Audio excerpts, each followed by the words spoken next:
Hapa tatizo kubwa ya Isiolo ni shida ya maji na pia ukame ndio hii. Wakati jana nilitaka kuenda campaign, at least meet the people tour huko Kulamawe juzi, kupitia kuamkia jana hatukuweza kwenda huko security. Huko ni ukame, watu ya Kulamawe wote wamehamia upande ya kina kutafuta nyasi. Kwa hivyo hata wakati ya kura tukiendelea hivyo hakuna watu hata wataweza kupiga kura.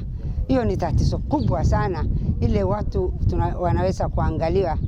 Watu wakati huu wale wengine wanaenda kutafuta chakula. Hapa Bulesa mali niko hakuna maji pia.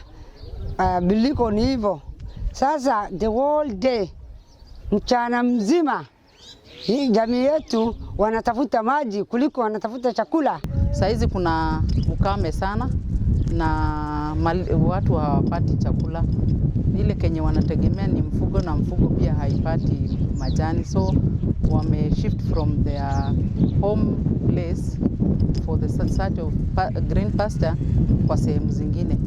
So mimi kama mzazi na pia mwenyeji wa Isiolo ninaomba serikali kuu ijaribu kuwasaidia hawa watu. Matiang'i, tafadhali fanya jukumu ya kuhakikisha watu ya Rabu Ward na Chari Ward na Isiolo kwa jumla huko Burat wapate security ya kutosha ndio waweze kupiga kura wakati ya hii election inaendelea, kwa sababu hata kuja kutafuta kura ni matanga. Watu hawako nyumbani, watu kwa sababu ya njaa, kwa sababu ya njaa ya ng'ombe, hakuna nyasi mahali, hakuna maji, ndio hii security.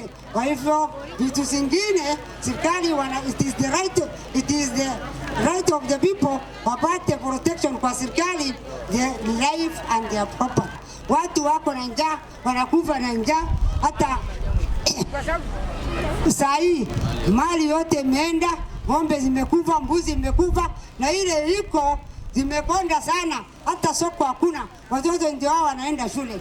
Kwa hivyo naomba serikali ya Kenya waharakishe kusaidia, hata president atangaze hapa iko calamity, iko shida, wafanye sahi, harakishe watu wa Marti na upande ya Burati na Chari Ward wapate chakula kwa haraka.